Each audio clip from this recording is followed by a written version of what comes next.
are following Jesus in his ministry through Luke. We met with the woman who was a sinner who washed his feet with her tears and dried them with her hair and anointed him with special oil. We've met various characters along the way, and today we're going to meet an especially dark and questionable character. This is the Gospel according to St. Luke, beginning at the 8th chapter, 26th verse. So his disciples were walking with Jesus, and then they arrived at the country of the Gerasenes, which is opposite of Galilee. As he stepped out on the land, a man of the city who had demons met him. This poor guy, for a long time, he wore no clothes and he did not live in a house, but he lived in the tombs. Can you imagine that?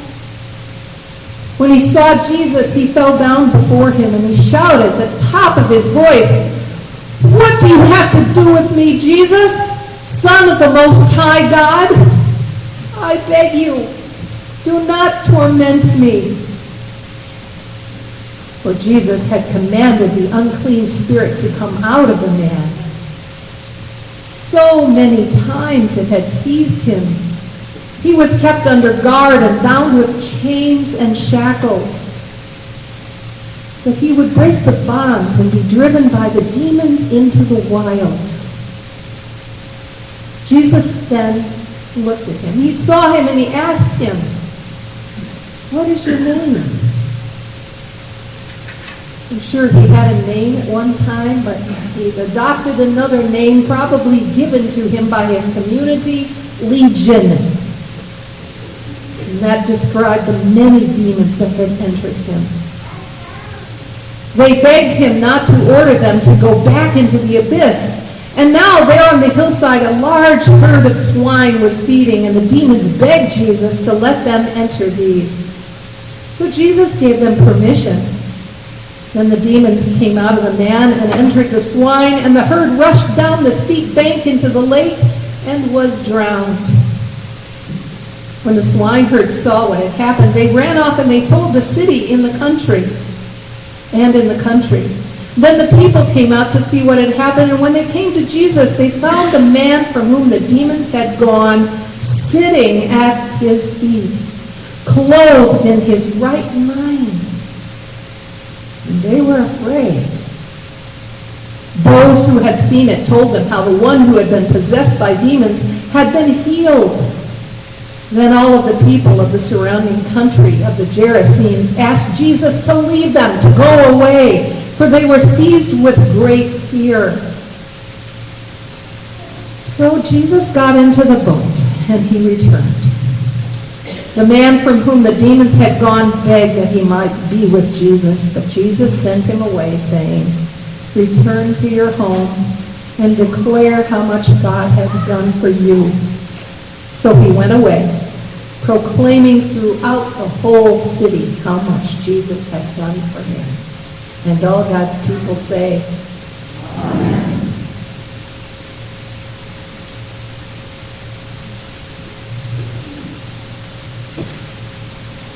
What a story. Living among the tombs. Can you imagine that? This is a story about demons. Ugly, life-sucking, dangerous, threatening demons. We saw one last week in Orlando. We saw one in San Bernardino. Sandy Hook. These demons are easy to spot. They come often out of nowhere, blasting forth with a diabolical anger and brandishing assault weapons with a ruthless inhumanity, hell-bent on destruction. The idea that someone or something occupies the human heart and mind is an ancient concept, developed over millennia. In ancient Greece, demons were merely spiritual beings with extraordinary power. In the history of Israel, there was less emphasis on evil beings and more on uncleanliness. And over the century of Christianity, there has been much debate over what demons really are. The power and the purpose. What are they in the broader scheme of our faith? Well, we have a love-hate relationship with demons, don't we? While they terrify us, we love to watch them prowl. We have a special saint day for the demons, don't we? Halloween. And we have an appetite for watching them from the safety of our living rooms or with a bowl of popcorn in front of the big screen. But today's story about the Gerasene demoniac, the man possessed by demons, this story isn't centrally about demons. They play a supporting role in the story, but the main character is the man. A man who for a very long time had been relegated to the outskirts of life, way far away, as they say, from the rest of the world. A man who was plagued by so many things that he lost his own identity, who'd been slapped with the depreciating term legion, a man for whom the only safe place was among the dead, in the darkness of tombs. Who is this man? What does he represent for us today? And what does Jesus have to do with him?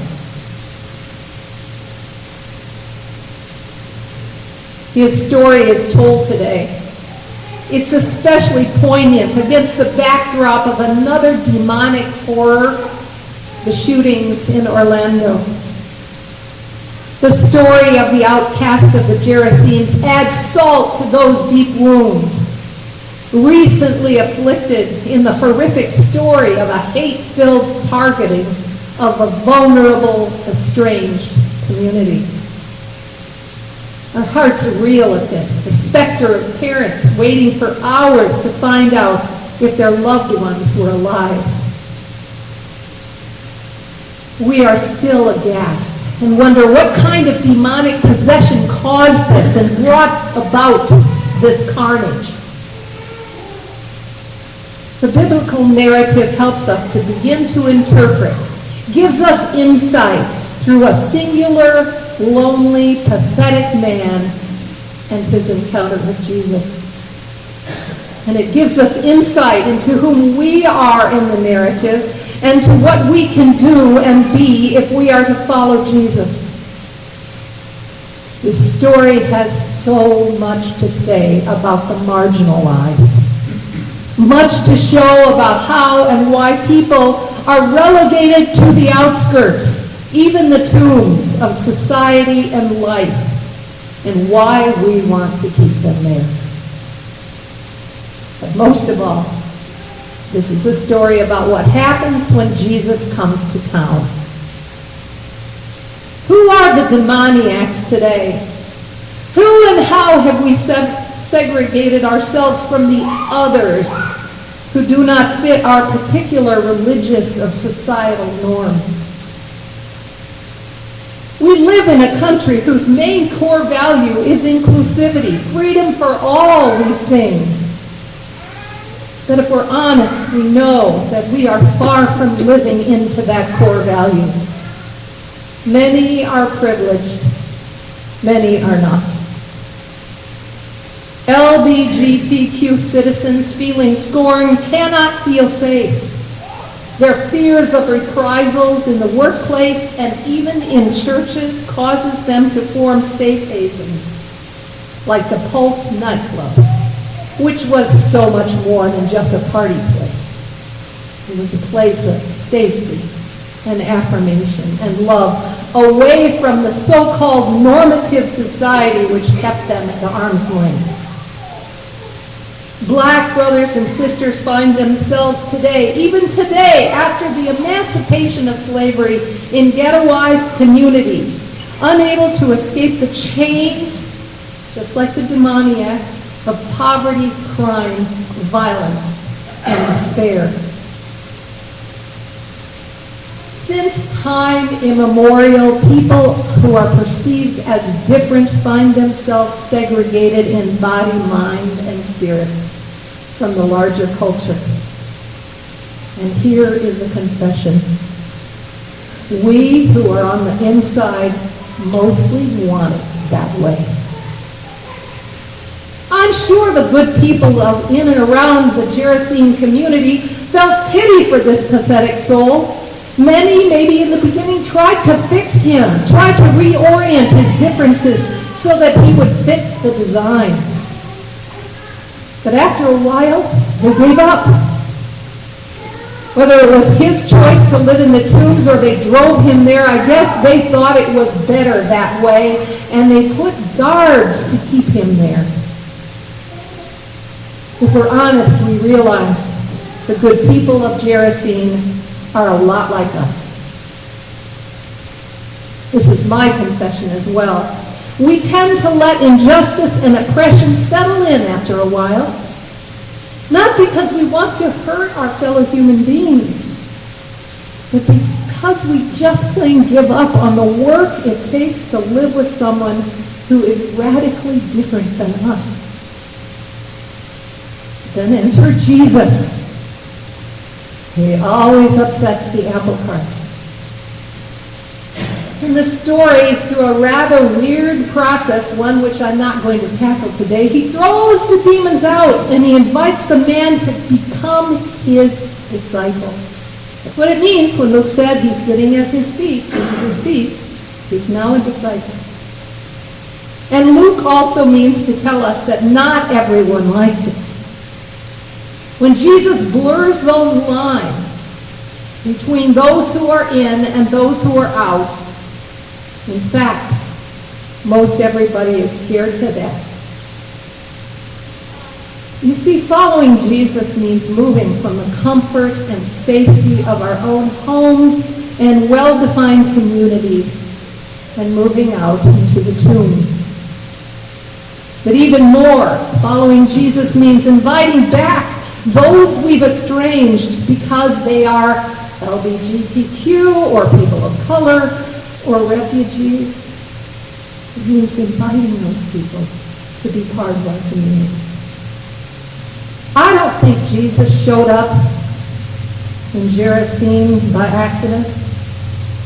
He never shows up at any exorcism, healing, or resurrection just to show us his power and might. Most importantly, Jesus shows up to heal the rifts between us. In my many years of ministry, many people have come out to me. I've sat and listened with good people whose hearts are broken by the segregation they feel from their families, from their communities, and from the church. And in great courage, they've come to talk to me, taking a risk to speak their truth, the truth that is in their hearts, hoping that I might have a word of reconciliation and grace for them.